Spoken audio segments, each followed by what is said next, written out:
In July 2020, we were treated to a glimpse of something awesome. Even though it may have only been a brief glimpse, Song of Iron's striking visuals really shone through as something very special when featured as part of Xbox's Idea Xbox montage. This video will explore solo developer Joe Winter's decision to leave behind AAA development and a job at 343 Industries to go all in on the indie dev dream.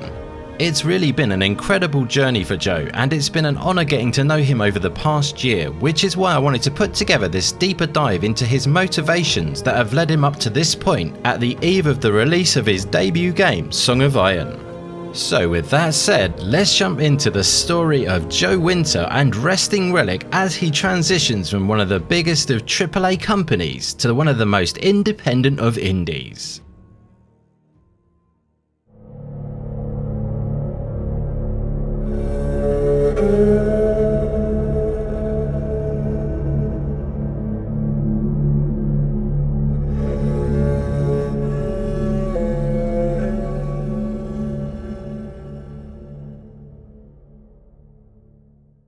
My name is Joe Winter. I'm the sole developer at Resting Relic, and I'm working on Song of Iron.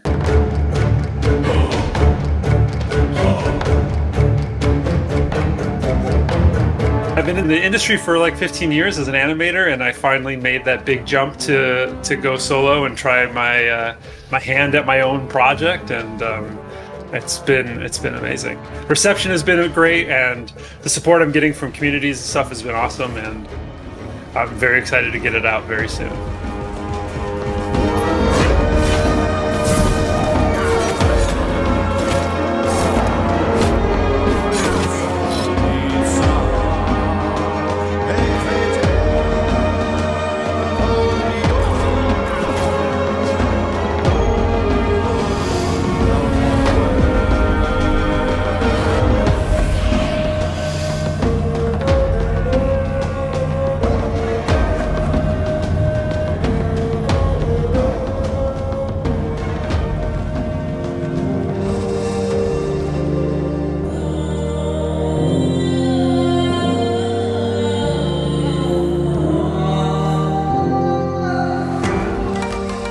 Song of Iron is at the simplest levels a side-scroller set in a Viking world, full of combat, puzzles, and platforming.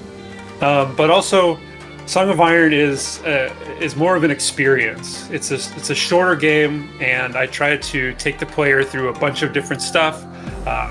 There's a story. In some ways, it's really simple, but once people get into it, I think they're going to realize there's a lot more going on. You know, going in, knowing that I wanted a shorter, condensed game that had, higher quality and less stuff in it. I really wanted combat to just be a really visceral experience. I wanted you to feel like a badass, but not always be in like actual threat. I just want you to be able to try to do the thing really cool. I've always been a combat-focused animator, and so I really I try to put a ton of weight and power into the attacks so they feel really good, but I also really understand the need for good reaction animations and how big of an impact that can have. And I think in most of the trailers and stuff, when you see the headshot of the arrow and the head getting whipped, snapped back, I mean that felt good even to me, knowing it's there, knowing it's coming. I still get like these little moments of like, ooh, that was awesome. And I think that tells me, that there's something really cool there, and just feeling the response is great.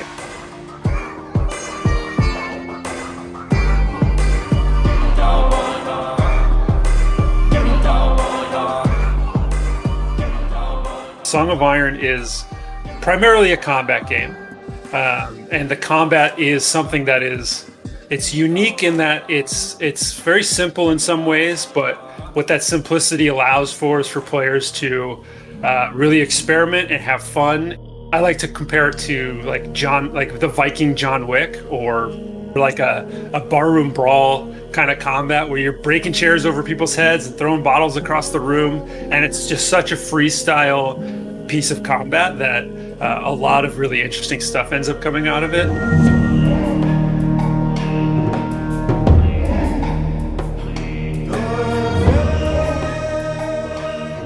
very, very, very early on, and you probably will have clips of this, but it's I had this like drunken Viking thing going on where I was trying to have a game that was more physics simulation based, and so I was doing this like runtime ragdoll, and ended up with this guy who was just always kind of a wet noodle wobbling around, and then that clearly just didn't have the impact and the groundedness that I was looking for, so I ended up abandoning that. And I just I ended up kind of in this process of, if I can make one button press fun, I'm on my way, and then I just work on the next one. And so it was just clicking that attack button was that fun, and I just iterated really tight on that one little moment over and over and over again. And once I had a good animation in and a few hit reacts for the enemies to do, then it pretty quickly felt good and was starting to, just tell me that I was on a good path, and then I just went for it from there.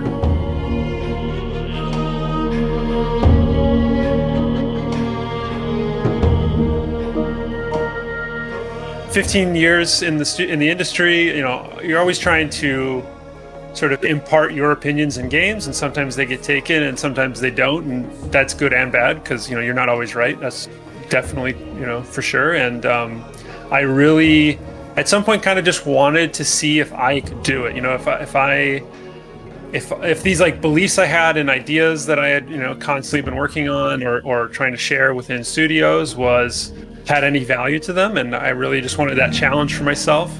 And so I just sort of started to work on a game on the side, and that really is what got it going. And I realized how much I loved just building a game, and especially without all the bureaucracy of a larger studio. And it makes it sound maybe worse than it is, but when I was working on Song of Iron, it's just 100% straight from my brain, as best as I can represent it in the computer. And I think with larger studios, you have this chain of command where things always get muddled down a little bit, and then ideas get lost, or things don't quite work out in the way that the core concept originally wanted it to be done. And there was just something right away that was so great about simple creation without all the extra stuff. And I latched to that really fast, and that was driving me through the early months of working on it, and what eventually led me to leaving.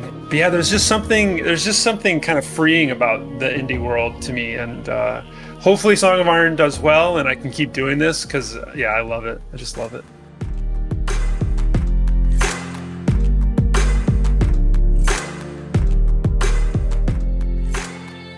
With bigger games, there's a safety net they're trying to build. They're trying to protect an IP most of the time, so they're trying to stay within some safe guidelines, or some safe limits. And you run into these troubles with I was working on Halo, and Halo is a 20-year-old franchise. So many people have such fond memories of it. But though, if you were to poll 100 people on what's the most important part of Halo, you're going to get like 100 answers. And that makes it really hard to develop for, because you inevitably slowly go into this neutral zone, to try to please everybody. And that's true for any IP that's out there, or any just big game where there's fear of a game becoming too niche or something like that. And with the indie stuff, I really don't think we have those limitations. I mean, you can play a really smart game and try to become as appealing to as many people as possible.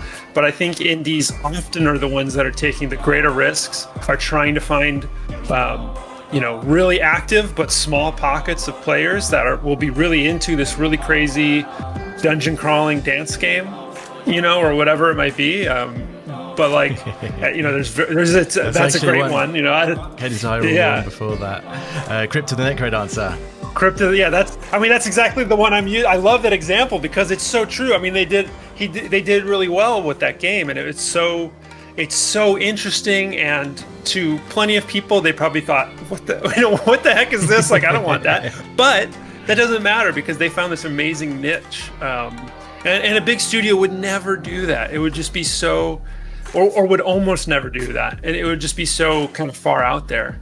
But we, indies get to do that and try that stuff out, and I think that's just amazing. And I just can't. I can never undersell the idea of the purity of an idea. That is a great example to use again. I mean, they said this is going to be fun, like, dungeon crawling to music. Yeah. And there's no way, you sell that somewhere at a bigger studio and it's going to get diluted and it's going to get changed, and people who don't totally understand the concept are going to make decisions that are going to slightly corrupt the concept. It may still be good, it may be okay, but you lose something in that. And I think indies get to keep that thing, that little pixie dust or whatever it might be. So yeah.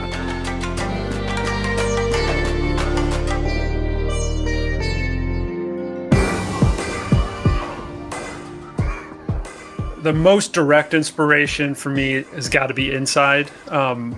The comparison, I think, is pretty easy to see. I loved that game so much. I think I played it 2 or 3 times in a row.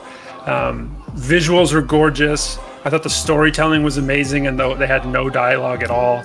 There was all these elements that I just really, really like in a game, and that game delivered on so much of it. And that was when I was starting to try to figure out what I wanted to do.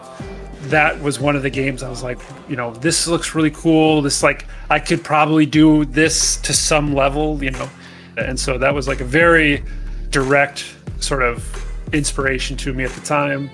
But I mean, inspirations are coming from everywhere. A huge Lord of the Rings fan.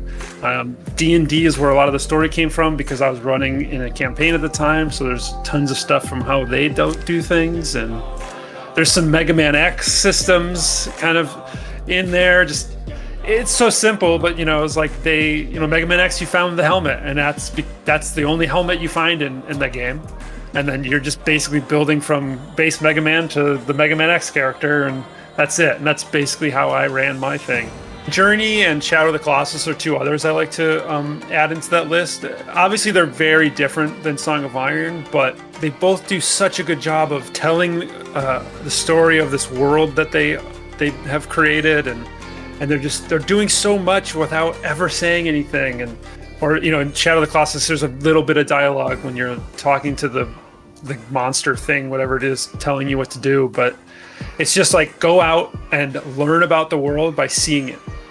Don't let me tell you what the world is. Like, you experience it and you tell me what you think is going on. And I think I just love that method of gameplay. And I think mine ends up feeling a little bit more traditional in a certain way, but my mind is pointing it in the direction of these games, and I'm excited for to take where I didn't make it into what I wanted to make it, and keep learning and making that better in the future and stuff. But those are the games that I was just constantly like, how did they do this thing? This is so great.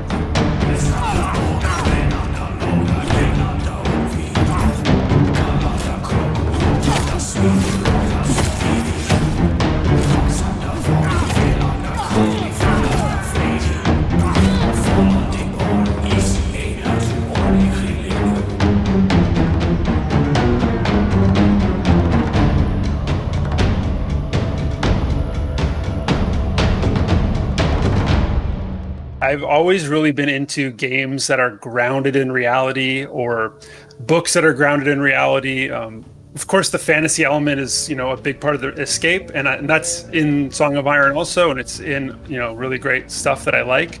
But when stuff follows rules that we can understand, you can learn so much more about it without being told. And so I really went after as realistic of a look as I could, and as grounded and visceral and weighty of a combat and animation system as I could. And I think what that does, and what hopefully people kind of get from it when they're playing, is just an instant understanding of what the world is, because all these things sort of line up with their expectations of the real world. The idea is that you understand so much more of the systems because they just follow rules that are already really natural to us. And I think what that does too is that when things then get to go a little past real world rules is when it really becomes of such more importance and more impactful. if I keep everything at this sort of low bar the whole way through, and then I spike it a little bit, I don't have to spike it that much for it to stand out a ton in my world, because my world follows sort of the natural way of things so much. And I just love keeping it at the base level and taking these little tiny steps. I think that feels good. I think it feels like it really pulls people in, I think. And so that was just something that I'd always been aiming for right from the start. My name's Will Goss, and I'm the composer for Song of Iron.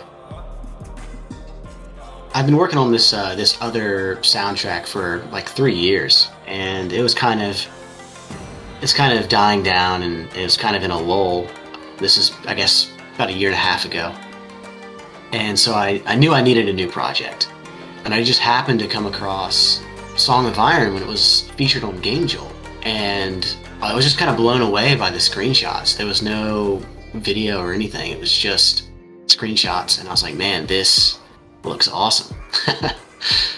And so I started researching it, and I saw that a lot of his YouTube videos had like stock music, so I found him on Discord and basically just like wrote this demo track just of what I thought, because I was super inspired.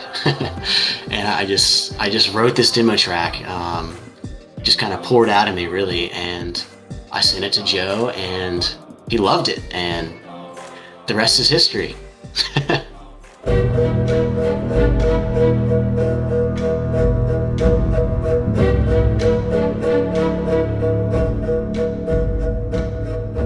It's been pretty interesting, because having learned like how to sing correctly, and kind of learning a sort of like, 19th century sort of sound, like learning how to orchestrate stuff like that. The music of Song of Iron is like really quite different from that aesthetically. There's a lot of like sort of raw, like guttural singing and chanting, and it's just got a rougher edge to it. So it was a pretty big, adaptation to kind of change how I thought about music in order to come up with something that fit the game. Joe kind of really pushed for like a more Viking sound rather than a more orchestral sound. Even though it ended up being a blend of the two, Joe was definitely pretty instrumental in making sure that I didn't like stray too far from the tribal Viking sound that he wanted. I drew a lot of influence from groups like Heilung, and Waldruna and stuff like that, and just kind of,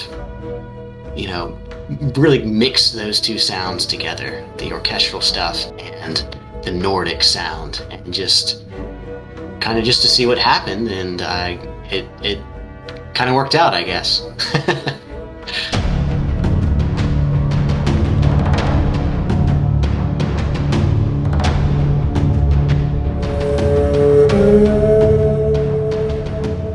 There's a lot of different like instruments going on in the soundtrack, and I think they each provide their own, they each contribute something different. Perhaps the most Viking of them all is the tagelharpa. Actually, I usually have it hanging on my wall, but I actually brought it down for this. Yeah, this is what it looks like. It's a bowed instrument, but it's one interesting thing about it is that it's got a flat. The strings are flat. There's no curve to them like on a violin or a cello. What that typically means is that when you're playing it, you're hitting the other strings. Typically, you play this one for the melody, but because of the shape of it, you're typically playing another string or two strings while you're playing the melody on that third string. And so the effect of that is that there's this drone happening that doesn't change pitch. So in addition to like the tagelharpa giving it a Viking sound, it also establishes that part of Viking music is that drone, that's just like static throughout an entire track sometimes. So I really tried to do a lot with that, and there's a lot of tracks that even though there might be a ton of stuff going on top of it, it'll still be grounded with that drone.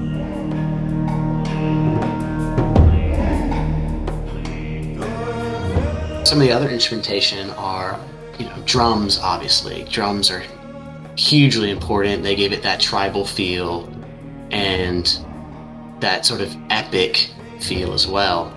Traditional orchestral strings are also a huge part of it. They're not always playing in the traditional way. They're often using like what's called extended techniques. So they might have a completely different sound than what you're used to. But they kind of also help with that epic, grandiose, expansive sort of sound. And then the fourth element is vocals. The vocals are everywhere, and in some cases it's like whispering. In some cases it's like a really like guttural chant. In some cases it's like throat singing. And then there's just traditional singing, but I think that the singing gives it a really human feel that it might otherwise not have had, because Vikings didn't have orchestral instruments in their day. It was typically just tagal, harpa, drums, and singing for sure. I mean, that's like singing is probably the most basic form of music. So it felt very fitting to have that in there.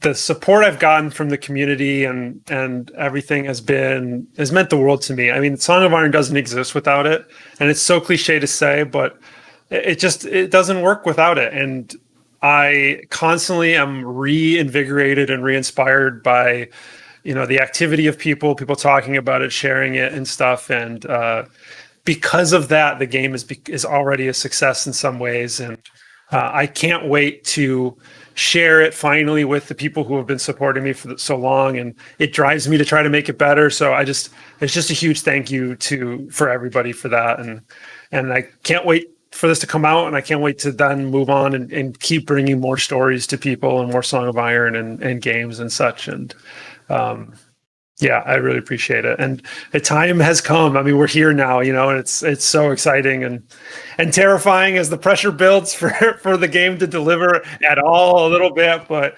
it's exciting times, and it's not the same without the people that have just discovered it and are supportive, and the people who have been here the whole time. It's just it's incredible. It really is.